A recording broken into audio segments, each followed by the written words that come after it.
C'est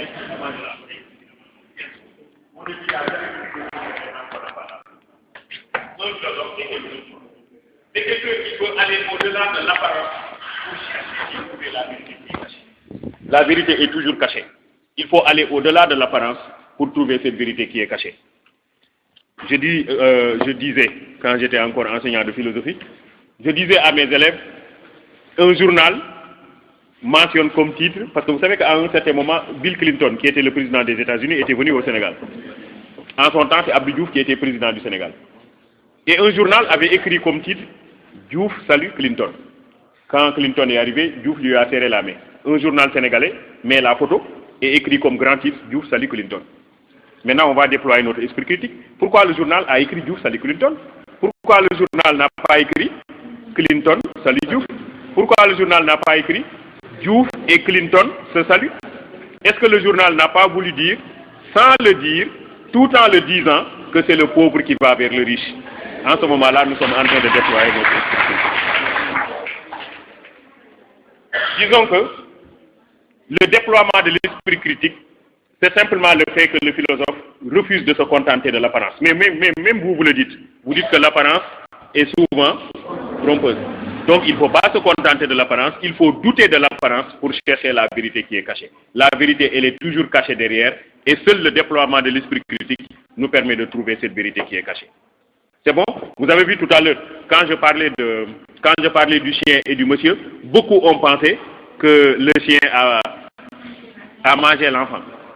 Voilà, c'est là ne pas utiliser l'esprit critique. L'esprit critique, c'est justement le fait d'aller en profondeur, de tout vérifier avant de dire que c'est vrai ou c'est faux. C'est bon? C'est pourquoi Descartes dit qu'il faut éviter soigneusement la précipitation et la prévention et n'accepter aucune chose pour vraie avant de la connaître évidemment comme telle. Ça, c'est le déploiement de l'esprit critique. Deuxième caractéristique de la philosophie. La dernière caractéristique de la philosophie, c'est la recherche du savoir. Mais ça aussi, vous le savez, un philosophe n'est pas quelqu'un qui possède le savoir, c'est quelqu'un qui va à sa quête. C'est pourquoi Socrate nous a enseigné que tout ce que je sais, c'est que je ne sais rien. Et puisque je ne sais rien, qu'est-ce que je dois faire? Je dois aller à la recherche du savoir. Donc un philosophe est quelqu'un qui va à la recherche du savoir, c'est pas quelqu'un qui possède le savoir, c'est quelqu'un qui le recherche. C'est pourquoi, dans son introduction à la philosophie, Karl Jaspers a écrit que philosopher, c'est être en route. Les questions sont plus essentielles que les réponses en philosophie, et chaque réponse devient une nouvelle question. On continue. La philosophie se trahit elle-même lorsqu'elle dégénère en dogmatisme, c'est-à-dire en savoir mis en formule définitif et complet. Voilà, la citation est complète.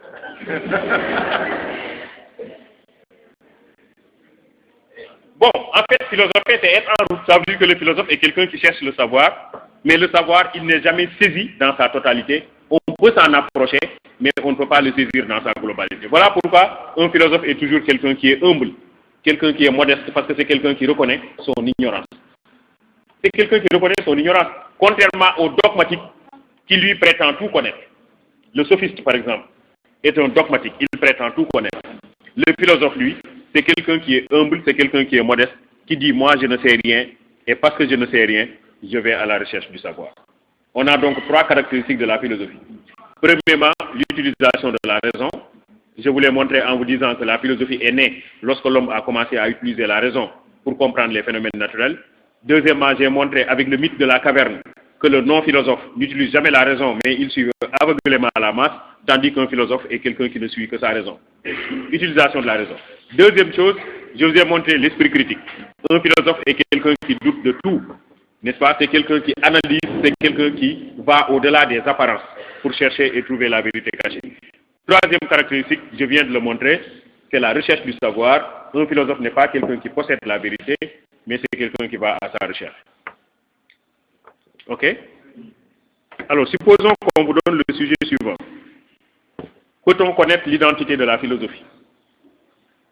Peut-on connaître l'identité de la philosophie? Je vais dire thèse, oui, on peut connaître l'identité de la philosophie. Voilà les trois caractéristiques. La raison, l'esprit critique et la recherche du savoir. Non, la philosophie, on ne peut pas la connaître pour deux raisons. La première raison, donc ça c'est l'antithèse, la première raison, c'est que les philosophes sont en désaccord. La seconde raison, c'est que chaque philosophe donne une définition qui n'est valable que pour son époque. Lorsqu'on change d'époque, cette définition ne sera plus. C'est bon?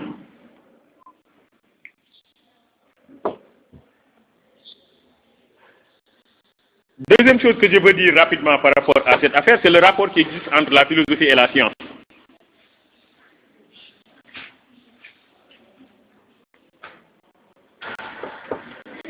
On va dire cette chose autour de trois axes. Je préfère le faire comme ça pour que ça reste dans la tête. J'ai parlé tout à l'heure de couple. On va garder la même image du couple. Le rapport entre la philosophie et la science, c'est comme une relation dans un couple. Mariage, divorce, réconciliation. Ok? Donc, rapport entre philosophie et la science, c'est autour de ces trois points. Mariage, divorce, réconciliation. Mariage, pourquoi? Parce que jusqu'au XVIIIe siècle, la philosophie et la science étaient ensemble. Vous le savez, on ne faisait pas de distinction entre la philosophie et la science. C'était un couple heureux. Les philosophes étaient les savants et les savants étaient des philosophes. Vous savez que le mot philosophie a été créé par Pythagore de Samos. Or, Pythagore était un mathématicien. Tout le monde connaît le théorème de Pythagore. Le carré de l'hypoténuse est égal à la somme carrée des deux autres côtés du triangle rectangle. C'est ce Pythagore de Samos lui-même qui était revenu d'Égypte, en Grèce. Ses amis lui ont dit, Pythagore, maintenant tu es un sophos, tu connais tout, parce que tu as séjourné pendant longtemps en Égypte. Pythagore leur dit, il n'y a que Dieu qui connaît tout, qui est un sophos. Les hommes, quant à eux, ne peuvent être que des philosophos, c'est-à-dire des amoureux de la sagesse. C'est comme ça que la philosophie est née. Donc, le premier à avoir utilisé le concept de philosophie n'est pas un philosophe, c'est un mathématicien du nom de Pythagore. C'est pour vous montrer que la philosophie et la science étaient très proches l'une de l'autre. Platon, vous le savez, il avait écrit devant l'Académie, nul n'entre ici, il n'est géomètre. Ouais. Pourquoi? Platon, il devait écrire devant son école, nul n'entre ici, s'il n'est philosophe, c'est ça qu'il devait écrire. Mais il écrit nul n'entre ici s'il n'est géomètre. Ça signifie que la géométrie et la philosophie signifiaient la même chose. Que celui qui fait de la philosophie fait de la géométrie en même temps. Voilà ce que ça signifie. Donc, il n'y avait pas de distinction entre la philosophie et la science. On peut aller plus loin. Vous connaissez que dans les principes de la philosophie, Descartes assimile la philosophie à un arbre dont les racines sont la métaphysique, le tronc, la physique, et les branches, les différentes sciences qui se ramènent à trois principales, à savoir la médecine, la mécanique et la morale. Donc pour Descartes, la philosophie englobe toutes les sciences. Descartes est du XVIIe siècle. Ça veut dire donc que jusqu'au XVIIIe siècle, il n'y avait pas de distinction entre la philosophie et la science. Philosophie et science constituaient un même ensemble, c'est pourquoi je parle de mariage. C'est bon? Donc premièrement, c'est mariage, parce que philosophie et ensemble, qu'est-ce que je dis? Philosophie et science constituaient un ensemble sans problème. Mais à partir du XVIIIe siècle, les sciences vont partir, vont prendre leur indépendance par rapport à la philosophie et il va commencer ce qu'on va appeler le divorce. À partir du XVIIIe siècle, c'est le divorce parce que la science se retire de la philosophie. Et la science commence à critiquer la philosophie. Donc non seulement la science quitte la philosophie, mais commence à critiquer la philosophie. C'est comme dans tous les divorces d'ailleurs. Dans tous les divorces, l'un et l'autre membre du couple commencent à critiquer son prochain. La femme critique le mari en disant, bon, lui, il ne donne jamais une dépense complète, ou alors lui, il est très méchant, ou lui, il vient toujours tard à la maison. Bref, la femme n'est pas satisfaite du monsieur. Mais le monsieur aussi n'est pas satisfait de la femme. Elle ne prépare pas bien la cuisine. Elle passe tout son temps à regarder des films. Elle n'est pas soumise à moi. Bref, chacun critique l'autre. Là aussi, c'est la même chose. La science, c'est surtout la science qui va critiquer la philosophie, en disant que la philosophie est trop théorique, trop abstraite. La philosophie est trop théorique, trop abstraite. Elle ne règle pas les problèmes de l'homme. Voilà ce que la science a dit à la philosophie. Elle dit à la philosophie, vous êtes trop théorique, vous êtes trop abstraite, et vous ne résolvez pas les problèmes de l'homme. Donc la philosophie ne résout pas les problèmes de l'homme. Et la science, tout le monde sait qu'elle résout les problèmes de l'homme. La science résout bien nos problèmes. Moi, je donne souvent l'exemple de la famille des heures. C'est quoi les heures? Climatiseur, ventilateur, téléviseur, réfrigérateur, ordinateur. Vous pouvez continuer, n'est-ce pas? Donc, il y a une famille des heures qui montre évidemment que la science est utile. Et si vous prenez le domaine de la médecine, si vous prenez le domaine de la télécommunication, si vous prenez le domaine des transports, vous vous rendez compte évidemment que la science est aujourd'hui indispensable à l'existence humaine. On est d'accord? Et la philosophie, elle? La philosophie, elle, se contente simplement de bavarder.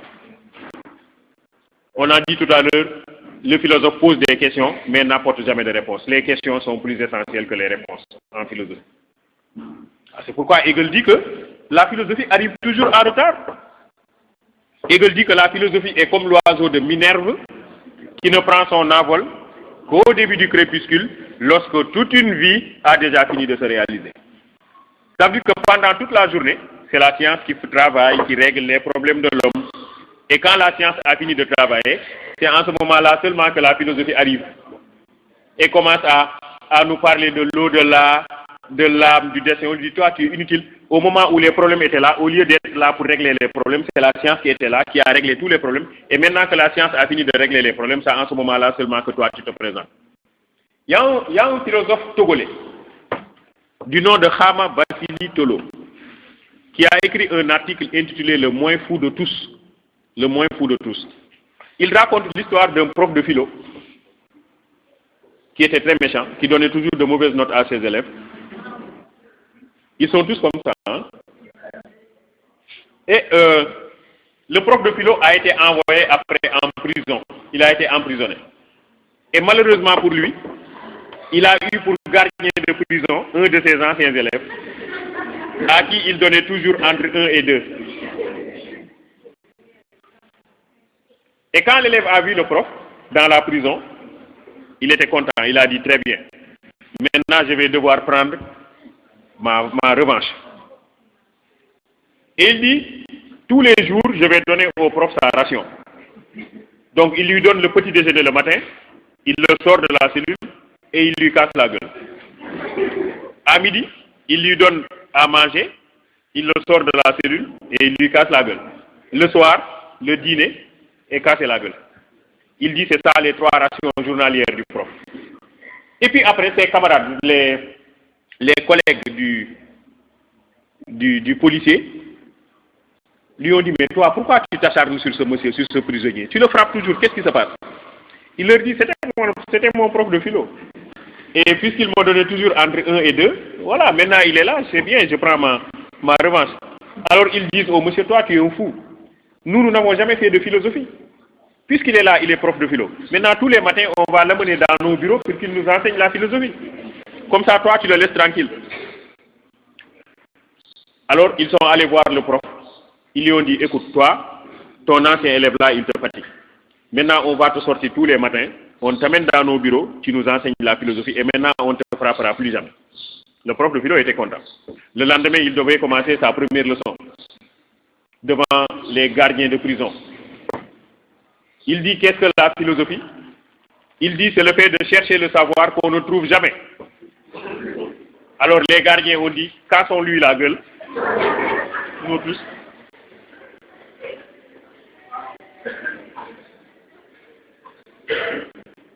Parce que celui-là, il va nous fatiguer. Au lieu de nous dire comment on peut faire pour avoir du riz, pour avoir des bananes, pour avoir de l'huile, pour régler le problème de nos familles, il nous dit qu'on cherche un savoir qu'on ne trouve jamais, alors on va lui casser la gueule.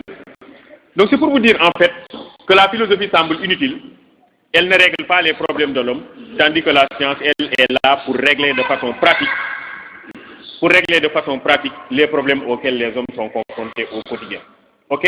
Donc voilà qui fait que la philosophie a tendance à être reléguée au second plan. Donc au XVIIIe siècle, il y a eu divorce entre la philosophie et la science, mais dans ce divorce, c'est la science qui l'emporte largement, parce que c'est la science qui critique la philosophie, et les hommes accordent beaucoup plus de confiance en la science qu'en la philosophie. Les gens accordent plus de confiance en la science qu'en la philosophie. C'est pourquoi Fougerola dit que toute compétition entre la philosophie et la science est ruineuse pour la première. Pour Fougerola, à chaque fois qu'il y a compétition entre la philosophie et la science, c'est la science qui l'emporte. Il n'y a rien à dire, la philosophie elle est toujours reléguée au second plan parce que les gens ont peur de la philosophie. Vous voyez, à chaque fois qu'on parle de philosophe, on dit quoi? C'est un athée, c'est un fou, c'est un marginal. Donc, la philosophie a tendance à être reléguée au second plan. Par contre, quand on dit de quelqu'un qu'il est un savant, vous voyez, on a tendance à le respecter, à le célébrer, à le privilégier. La science, donc, est privilégiée par rapport à la philosophie. C'est le deuxième moment qui est le divorce. Mais alors, je viens de dire tout à l'heure que la science est privilégiée. Mais pensez-vous que la science règle seulement tous les problèmes de l'homme? Est-ce que la science elle-même ne crée pas des fois des problèmes? Exemple de problème de la science, oui, la bombe atomique. Donc la science fait des conneries. Et puisqu'elle fait des conneries, il faut que la philosophie revienne à ses côtés pour la moraliser. C'est le troisième point, la réconciliation. La réconciliation, c'est le fait que la science fait des conneries, fait des dérapages, et qui, évidemment, vous n'allez jamais écrire sur une copie des conneries. On dit plutôt des dérapages. La science fait des dérapages, et il appartient à la philosophie de moraliser la science. Science sans conscience. Qui a dit ça?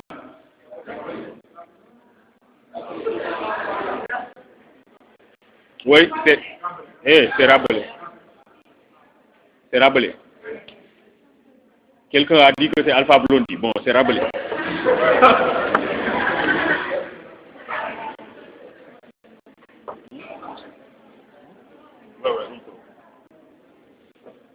Ok?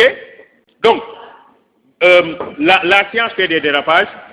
Votre camarade a parlé de la bombe atomique, la pollution, les effets de serre, quoi? La cybercriminalité, c'est-à-dire la criminalité qui se fait par le net. Vous voyez, tous les jours, là, il y a des truands au niveau du net qui vous disent que vous avez remporté le gros lot. Vous n'avez jamais vu ça? Ou à travers même votre téléphone portable, vous avez remporté le gros lot, envoyé de l'argent, etc. Si vous ne faites pas attention, on va vous escroquer.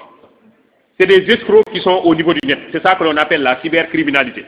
C'est des criminels par le biais du réseau Internet ou par le biais même du réseau du téléphone portable.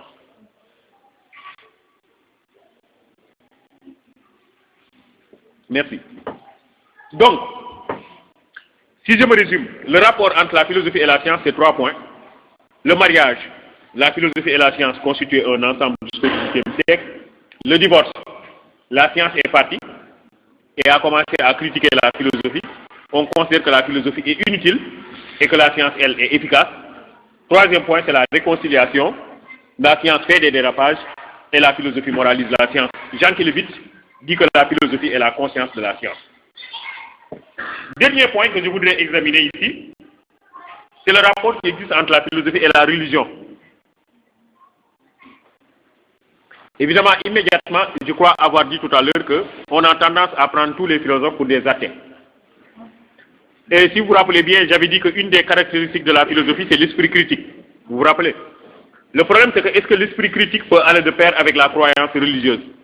Quelqu'un qui doute de tout, peut-il être un bon croyant? Donc, et vous voyez tout de suite que le rapport entre la philosophie et la religion va être un rapport essentiellement conflictuel. Conflictuel. Parce que la religion, c'est des dogmes, c'est des règles établies, et le philosophe est quelqu'un qui veut douter de tout. Donc, c'est deux choses qui ne peuvent pas aller ensemble. La philosophie et la religion ne vont difficilement ensemble. Je vais vous donner un exemple. Abou Bakr, vous en avez entendu parler. C'est Babakar Sadiq. Il était compagnon du prophète Mahomet. Abou Bakr, c'est quelqu'un qui croyait tellement à tout ce que disait le prophète qu'on lui avait adjoint le qualificatif Sadir. Sadir, ça signifie le naïf. Le bon croyant, quoi, le naïf. Parce que lui, il croyait à tout ce que disait le prophète. On lui a dit, toi, Abou Bakr, maintenant tu es Sadir. C'est-à-dire que tu es un naïf. Tu es un crédule, tu crois trop en tout ce que le prophète dit. Le jour où le prophète a dit qu'il a fait l'ascension, qu'il a fait des milliers et des milliers de kilomètres en une nuit, Abou Bakr était absent. Les gens ont fait une délégation et sont allés voir Abou Bakr. On a dit à Abou Bakr, toi, tu crois en tout ce que le prophète dit. Mais là, il vient de dire quelque chose. C'est sûr que tu ne vas pas y croire. Abou Bakr leur dit, est-ce que ce que vous allez me dire, c'est sûr que c'est le prophète qui l'a dit?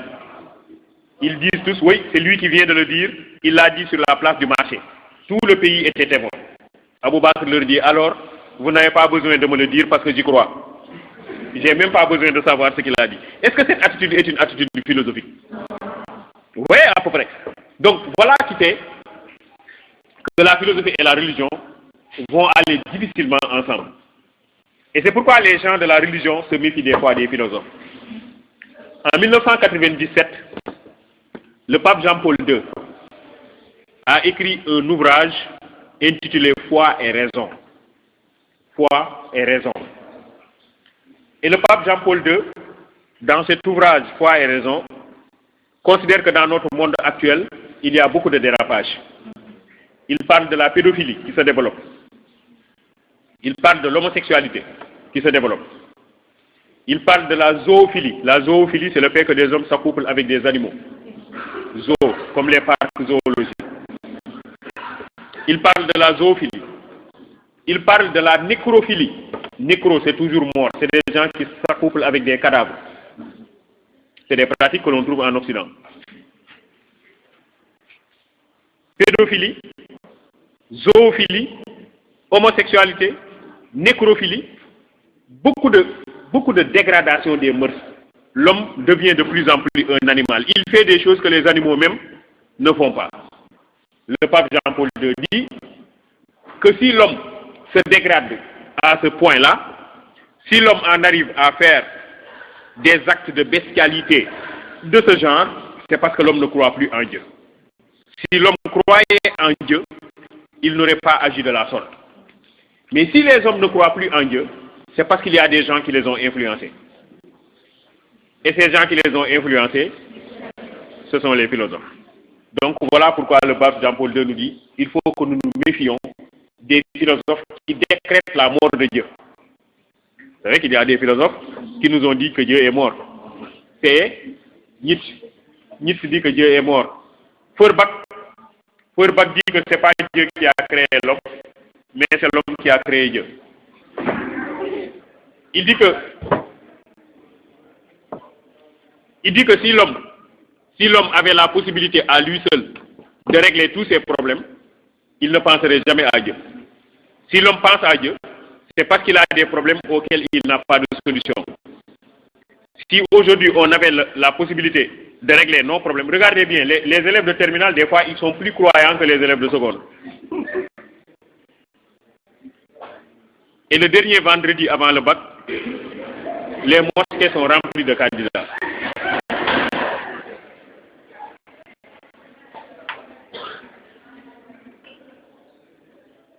Et si vous prenez les mendiants, ils savent choisir leur lieu. Ils vont devant les portes des hôpitaux. Parce que justement, vous avez un ami, un parent qui est malade, vous voulez qu'il guérisse de sa maladie, vous donnez l'aumône. Ils vont devant les portes des pharmacies, même chose. Ils vont au niveau des gares routières. Vous voyagez, vous avez peur de l'accident, donc vous donnez de l'aumône. Ils vont aussi devant les centres des examens. Tous les candidats donnent l'aumône. Alors Feuerbach dit donc, si l'homme fait recours à Dieu, le plus souvent, c'est parce qu'il a des problèmes auxquels il n'a pas de solution. La légende rapporte qu'il y a une vieille dame qui était une bonne croyante, qui a vénéré Dieu de toute sa vie, mais qui était pauvre. Elle n'a jamais eu de l'argent. Et puis un jour, elle était fatiguée. Elle s'est mise sous un arbre, sous un baobab, et elle a dit à Dieu, faites descendre le baobab sur moi, parce que pendant toute ma vie, j'ai prié vraiment, et je suis resté pauvre. Alors le baobab commençait à tomber sur elle. Elle prend la fuite.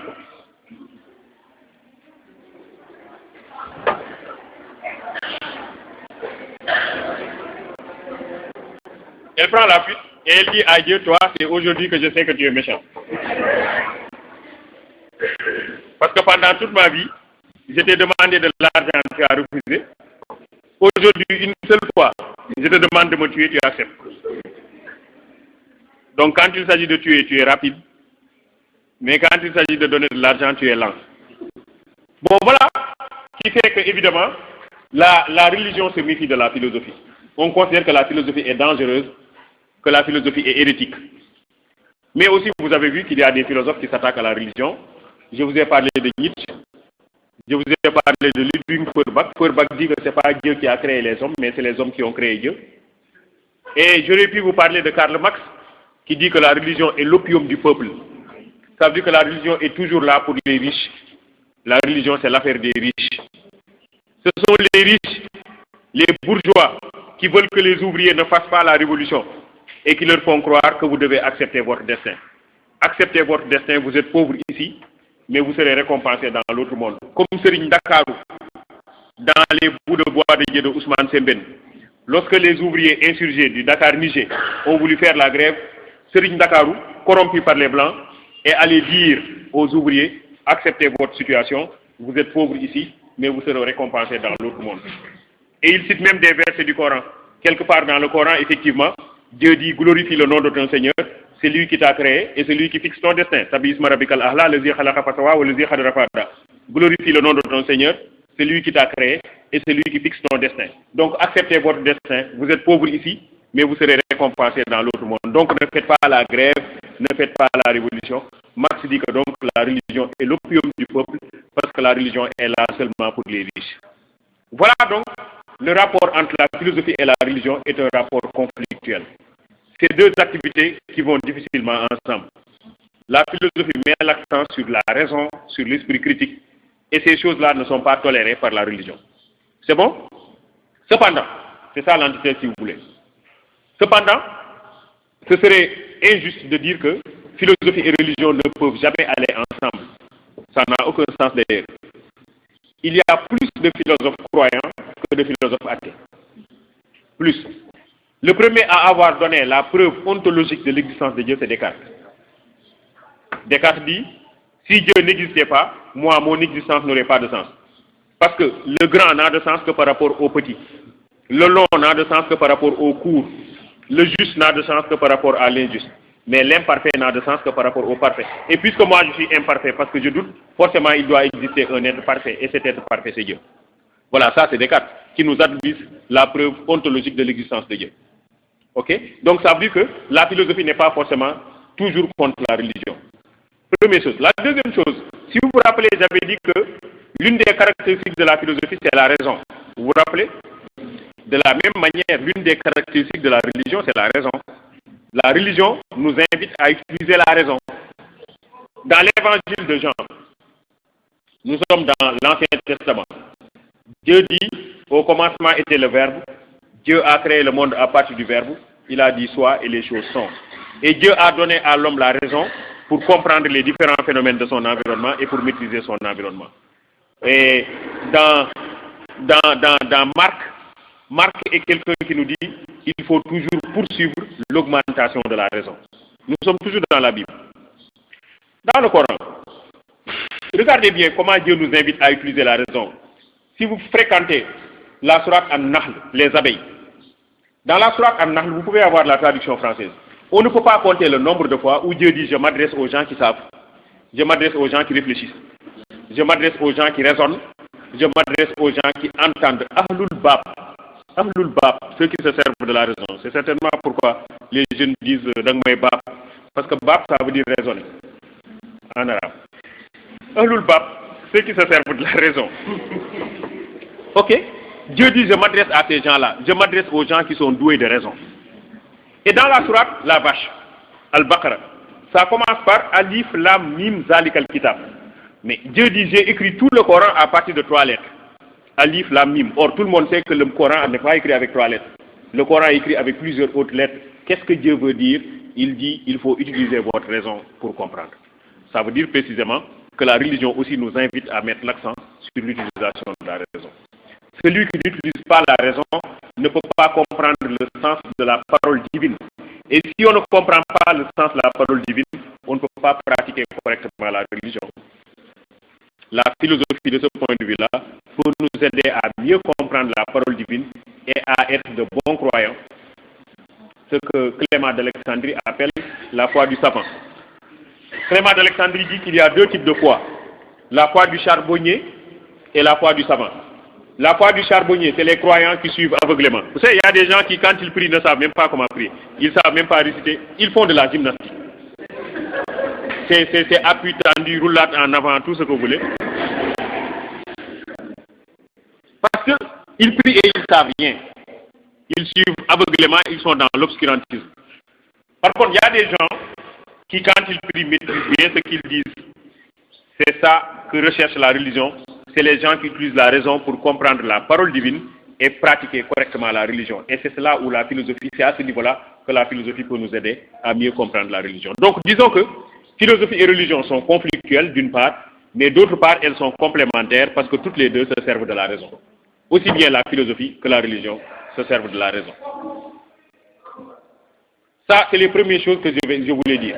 La dernière chose que je veux dire, c'est que je vous ai parlé tantôt de la vie de couple. Vous vous rappelez de ce couple qui est resté longtemps sans avoir d'enfants. Qu'est-ce qui se passe quand on se marie et qu'on reste des années sans avoir d'enfants? Vous voyez à peu près comment la société nous regarde. Nous sommes gênés au niveau de la société. Les gens disent que c'est l'homme, les autres disent que c'est la femme. En tout cas, tous les deux sont gênés. Je suis en train de parler de la vie sociale. Ça veut dire que dans la société, il y a des normes qui sont établies et on nous impose de suivre ces normes. C'est pourquoi Émile Durkheim considère que l'individu qui vit en société n'a pas de liberté. Celui qui vit en société n'a pas de liberté. Pourquoi? Parce qu'il est soumis à des règles. Nous sommes obligés de porter des habits. Nous sommes obligés de parler comme la société veut que nous parlions. Nous sommes obligés de respecter nos parents. Nous sommes obligés de respecter la religion. Nous sommes obligés de marcher comme la société veut que nous marchions. Vous savez, mais nous sommes obligés de regarder comme la société veut que nous regardions. Vous savez qu'il y a une façon de regarder. Bon, quand même, on ne regarde pas les gens comme on veut. Il y a une façon civilisée de regarder. Bon, mettons par exemple, vous avez faim. Vous êtes resté des jours sans manger. On vous invite quelque part et c'est une grande invitation. Invitation sérieuse. Tout le monde est autour d'une grande table. On vous donne un plat de poulet entier et une bouteille de boisson fraîche. Vous êtes resté des jours sans manger. Qu'est-ce qui se passe? Vous avez des problèmes parce que justement vous voulez vider le plat, mais puisqu'il y a le regard des autres, donc la société, vous dites, bon, vous êtes obligé de manger un peu pour donner l'impression que vous êtes habitué au poulet. Et puis vous buvez un peu pour montrer que vous n'avez pas quand même aussi soif que ça. Maintenant, ce que vous pouvez souhaiter, c'est qu'il y ait coupure d'électricité. Dans le noir, vous videz le plat rapidement, vous videz la bouteille et vous changez de place.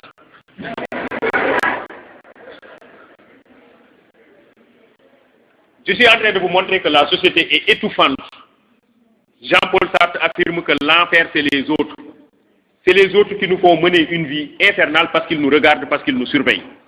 Nous voulons faire des choses, mais nous n'avons pas la possibilité de les faire à cause de la présence sociale. La société, elle est contraignante. C'est ça que Durkheim nous enseigne.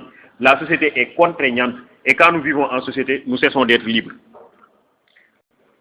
Lorsque même l'individu dit je suis libre, je le dis souvent aux enfants, lorsque l'individu dit je suis libre, sans s'en rendre compte, il est en train de montrer qu'il n'est pas libre. Parce que quand il dit je suis libre, il dit je, pronom personnel, première personne du singulier. Il dit suis, verbe être conjugué à la première personne du singulier au présent de l'indicatif. Il dit libre, adjectif qualificatif, attribut du sujet je, parce qu'il est séparé du sujet je par un verbe d'état ici qui est le verbe être. Donc en disant je suis libre, il est en train d'obéir à des règles de grammaire et il cesse d'être libre.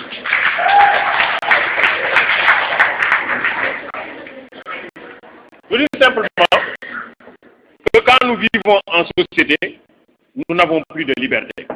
Parce que c'est la société qui nous surveille, c'est la société qui nous dicte ce que nous faisons et ce que nous disons. Mais, cette domination que la société exerce sur nous et qui nous prive notre liberté, c'est ça que je veux montrer. Chacun de nous doit avoir à l'esprit que ce que je veux montrer, c'est que quand nous vivons en société, nous ne sommes plus libres. C'est ça simplement que je veux montrer. Je veux montrer que quand nous vivons en société, nous ne sommes plus libres. Je viens de le montrer à travers le langage. Les mots que nous utilisons sont des mots qui nous sont dictés par la société. Je ne peux pas parler n'importe comment. Vous-même, des fois, vous dites à un individu, vous ne savez pas comment parler. Ça ne nous arrive pas, non? C'est parce que cet individu parle en ne respectant pas les règles. Quand nous parlons à nos parents, il y a une façon de parler. Quand nous parlons au marabout, il y a une façon de parler. Quand nous parlons à notre prof, il y a une façon de parler. Vous n'allez pas dire à votre prof, monsieur, vous m'avez foutu un 2. Même si c'est ça que vous voulez dire. Vous dites, monsieur, vous m'avez donné un 2.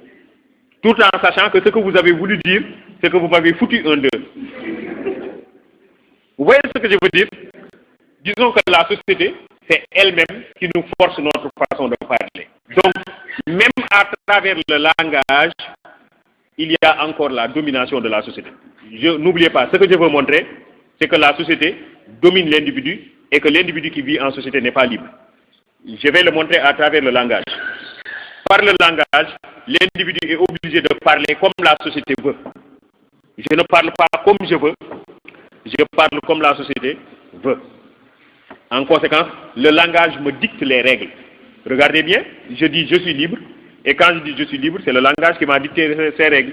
Je ne peux pas dire je sommes libre, je ne peux pas dire j'ai libre, je suis obligé de dire je suis libre pour être compris. Parce que c'est ça que veut la société. Donc je suis obligé de parler comme la société veut que je parle. Ok? Donc le langage traduit aussi la domination que la société exerce sur nous. On peut aller plus loin en prenant l'exemple du travail. Par le travail, l'individu est aussi quelqu'un qui est dominé.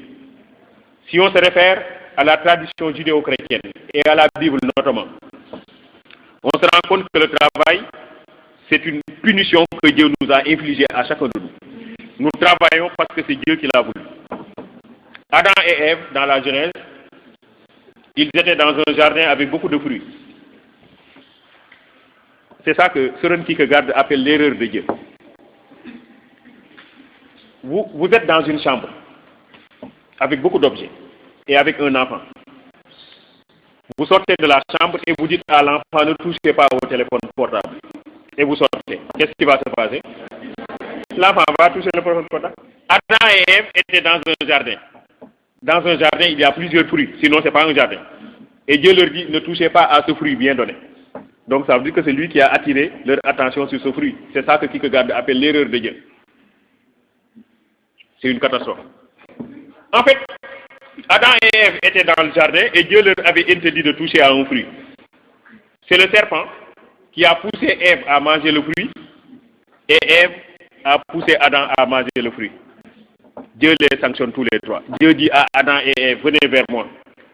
Ils disent à Dieu, attendez un instant, nous sommes nus. Dieu leur dit, comment vous avez fait pour savoir que vous êtes nus?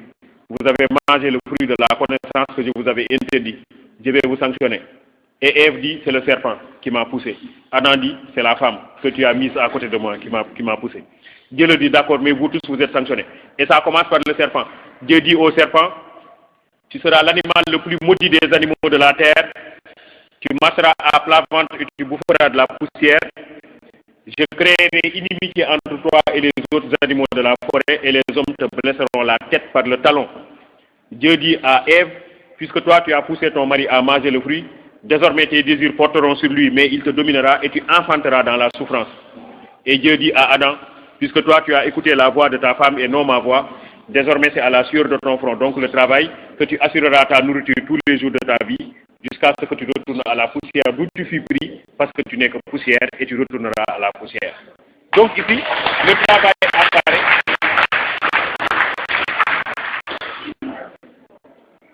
Le travail apparaît comme une sanction que Dieu a infligée à l'homme. Le travail apparaît comme une sanction que Dieu a infligée à l'homme. Mais vous pouvez voir aussi que dans la société capitaliste, celui qui travaille le plus dans la société capitaliste, c'est l'ouvrier.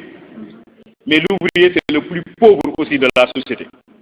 Ça veut dire que aussi le travail dans la société capitaliste, signifie l'aliénation de l'homme, comme le dit Karl Marx.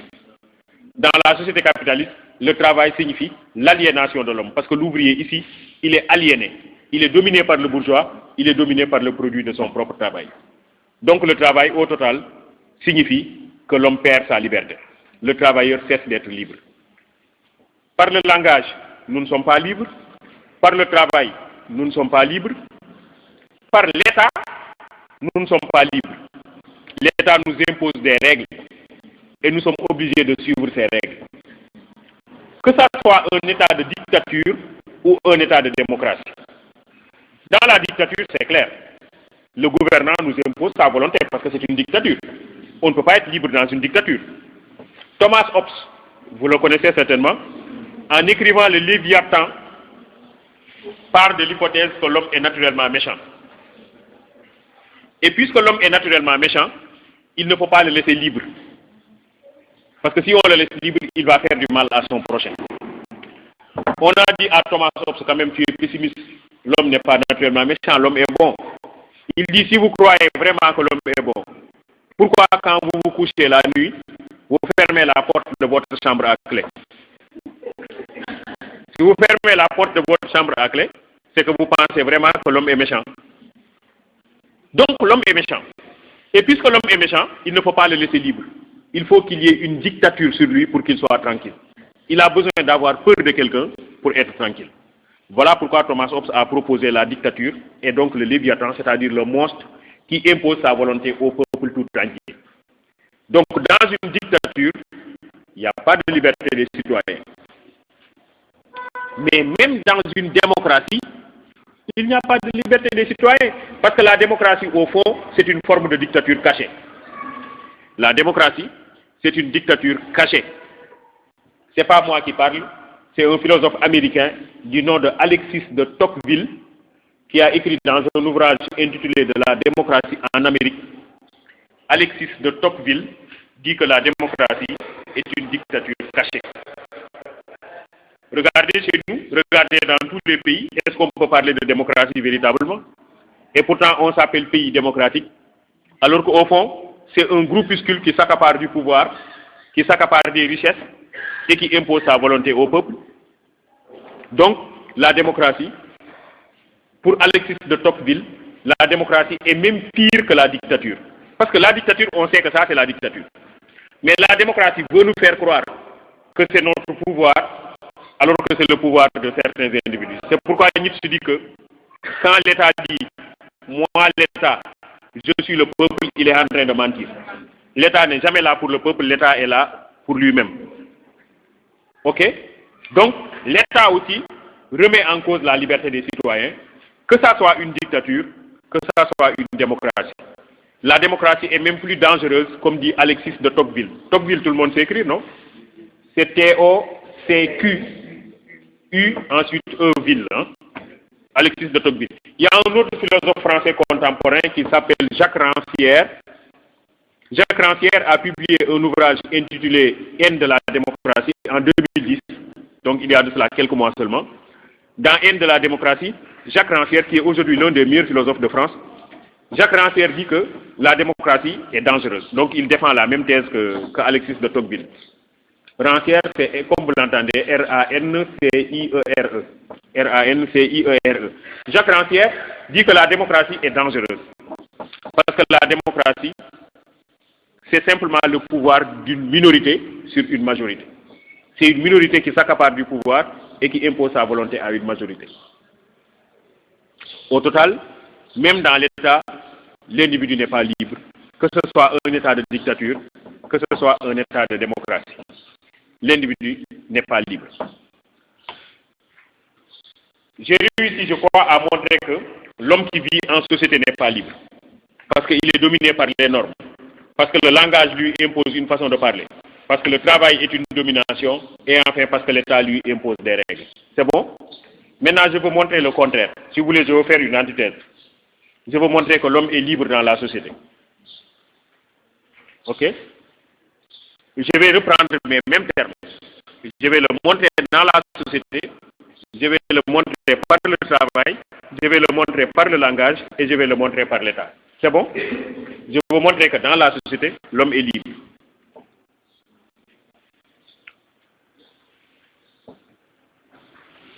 Si vous vous rappelez, j'avais dit dans un premier temps que la société est étouffante, que la société est contraignante. Elle nous impose une conduite à adopter. Maintenant, ce qu'il faut voir, c'est que même si la société nous impose une conduite à adopter, elle nous donne le choix. Elle nous donne le choix. Dans certains cas, nous avons ce que l'on appelle le conflit de normes. Il y a conflit de normes quand deux normes sont simultanées et opposées. Par exemple, vous avez cours de philo à 8 heures. Vous vous réveillez à 6 heures du matin pour vous préparer à aller à l'école. On vous appelle au téléphone et on vous dit que votre meilleur ami est à l'hôpital, il est malade, il veut vous voir urgemment. Qu'est-ce que vous faites? Vous allez certainement à l'hôpital. Si vous allez à l'hôpital, est-ce que vous ne violez pas une règle? Parce que vous allez rater votre cours, donc vous violez les règles de l'école. Mais si vous allez à l'école, est-ce que vous ne violez pas aussi une règle? Si, vous violez les règles de l'amitié. Ça veut dire quoi? Ça veut dire que quoi que vous fassiez, vous violez une règle.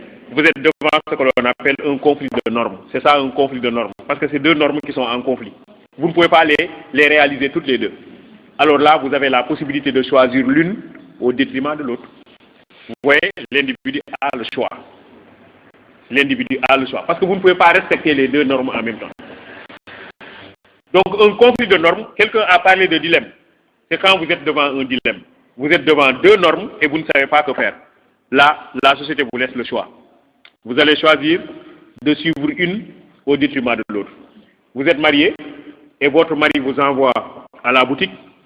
Au même instant, votre maman vous envoie à la boutique.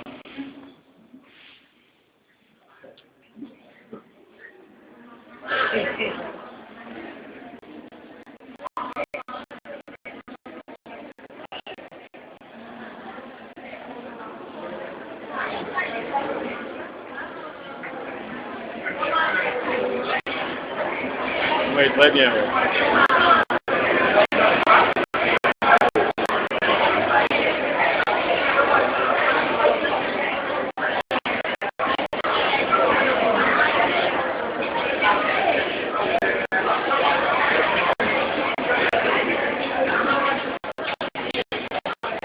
Bon, ok.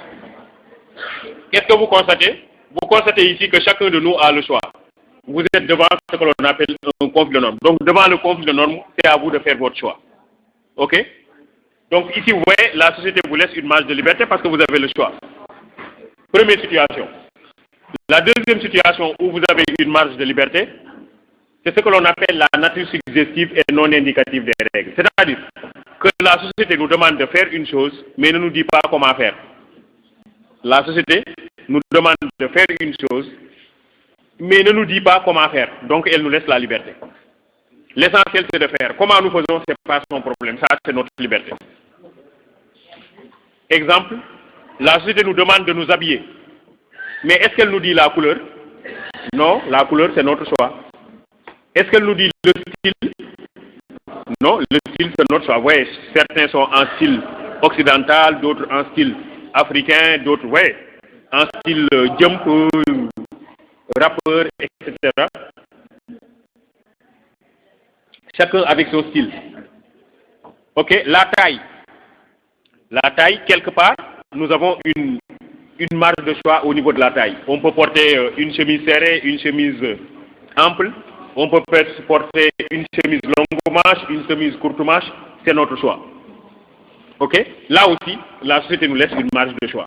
Donc la société nous laisse une marge de choix dans deux situations. La première situation, c'est les conflits de normes. Tout le monde comprend ce que c'est qu'un conflit de normes. C'est quand deux normes arrivent, vous ne pouvez pas les respecter. Vous respectez l'une, vous laissez l'autre. Conflit de normes. Deuxième situation, la société nous dit faites une chose, mais ne nous dit pas comment faire. Comment faire, c'est notre choix. Ok? On appelle ça la nature suggestive et non indicative des règles. La nature suggestive, suggérée, avec deux G. La nature suggestive et non indicative des règles. Les règles ne nous indiquent pas, elles nous suggèrent.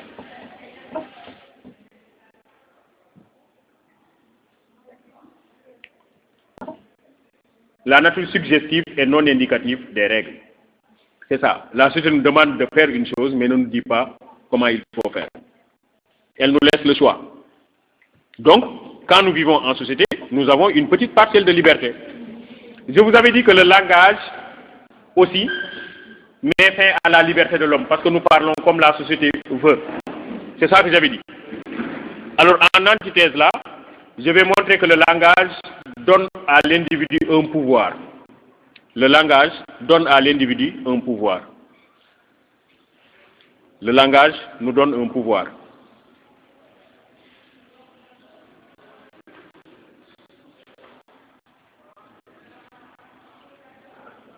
Je vous ai dit que Dieu lui-même a créé le monde à partir du langage, non?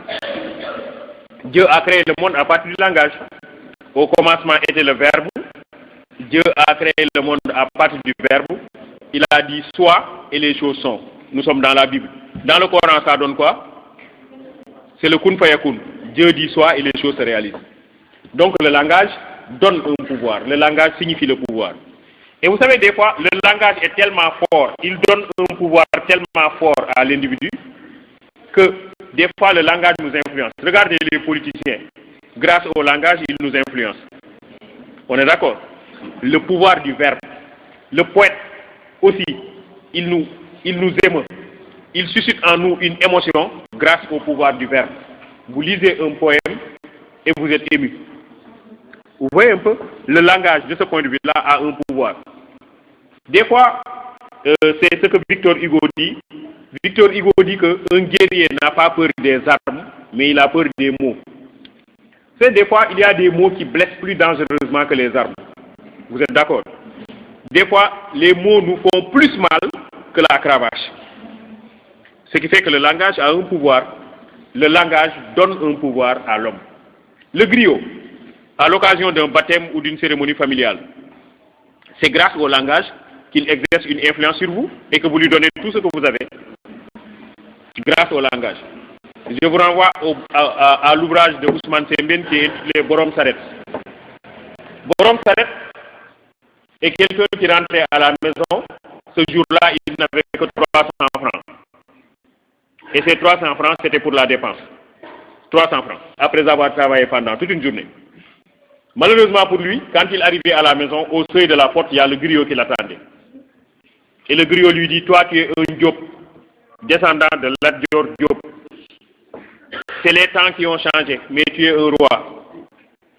Tu ne dois même pas conduire une calèche, parce que tes grands-parents ont été privilégiés dans ce pays.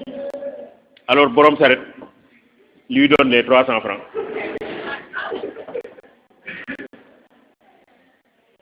Pourquoi? Parce que vous avez ici le pouvoir du verbe. Le langage donne un pouvoir. Le langage donne un pouvoir, comme ce pouvoir du poète, le pouvoir du verbe. J'avais dit tantôt que le langage nous rend dominés.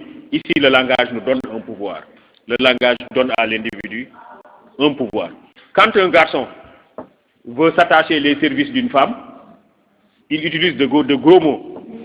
Il sait bien parler. N'est-ce pas? Jusqu'à finir par convaincre.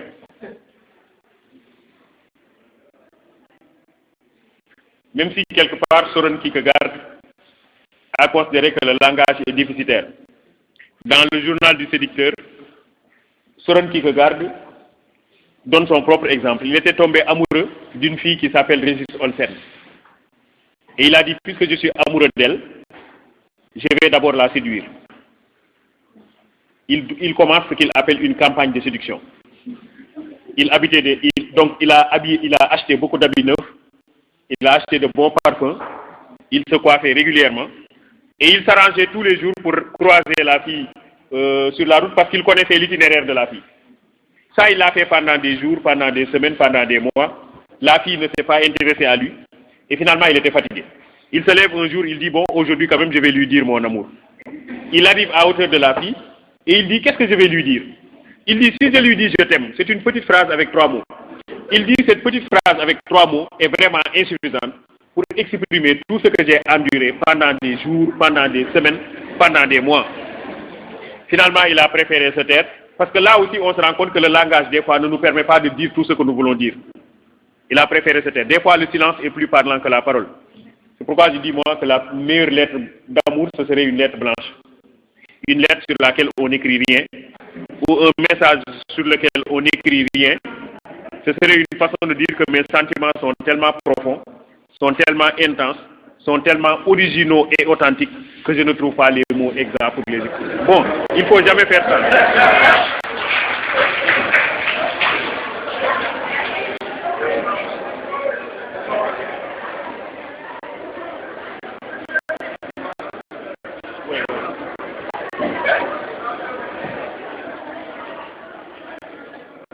Alors très bien. Il ne faut jamais faire ça. Ouais.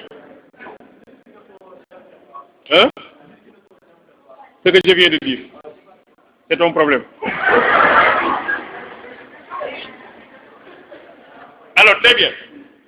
Donc le langage confère à l'individu un pouvoir. Ensuite, j'avais dit que le travail, si vous vous rappelez, aliène l'homme. Le travail, c'est la domination, c'est l'aliénation. Mais là, je vais montrer que le travail permet à l'homme de s'émanciper. Dans la dialectique du maître et de l'esclave, Hegel montre que par le travail, l'esclave devient le maître du maître. Par le travail, l'esclave devient le maître du maître. Ça veut dire que donc le travail nous permet de nous libérer et de nous émanciper. Vous-même, vous êtes là parce que vous voulez avoir du travail. Vous êtes là parce que vous voulez avoir le bac. Après le bac, vous allez faire une formation professionnelle.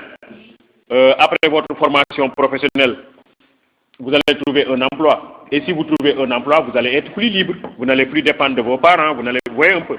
Donc le travail nous permet de nous libérer. Le travail nous permet de nous émanciper. C'est ce que Hegel défend dans la dialectique du maître et de l'esclave. C'est bon? Donc le travail ne nous aliène pas. Le travail nous libère. Marx lui-même, je vous ai dit que Marx considère que le travail est aliénation. Mais Marx lui-même considère que le travail distingue l'homme de l'animal. Donc même si le travail est aliénant, il nous distingue de l'animal, parce que l'animal ne travaille pas. Ce qui distingue dès l'abord, dit-il, le plus mauvais architecte de l'abeille la plus experte, c'est qu'il a conçu la cellule dans sa tête avant de la construire dans la ruche. Nous sommes dans la section 3 du Capital. Donc pour Marx, le travail permet de distinguer l'homme de l'animal, donc de ce point de vue-là, le travail est important. Ok? Ensuite, j'avais parlé de l'État. Je crois que c'était la dernière chose que j'avais dit. J'avais dit que l'État nous domine. L'État met fin à notre liberté, même si c'est un État de démocratie. Maintenant, je vais montrer que l'État nous libère. Est-ce que vous comprenez ma démarche? Je vais montrer que l'État nous libère. Mais il s'agit du véritable État démocratique dont parlent Rousseau et Montesquieu. Dans le contrat social, ça fait partie de votre programme. Dans le contrat social, Rousseau dit que dans une vraie démocratie, ce sont les citoyens eux-mêmes qui établissent les lois. Par exemple, si on considère que cette classe-là est un État,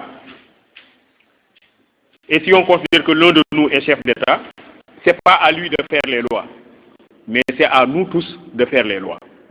Si nous faisons les lois et que nous respectons les lois après, nous respectons qui? Nous nous respectons nous-mêmes, donc nous sommes libres. En obéissant aux lois, nous obéissons à nous-mêmes. C'est pourquoi Rousseau dit l'impulsion du seul appétit est esclave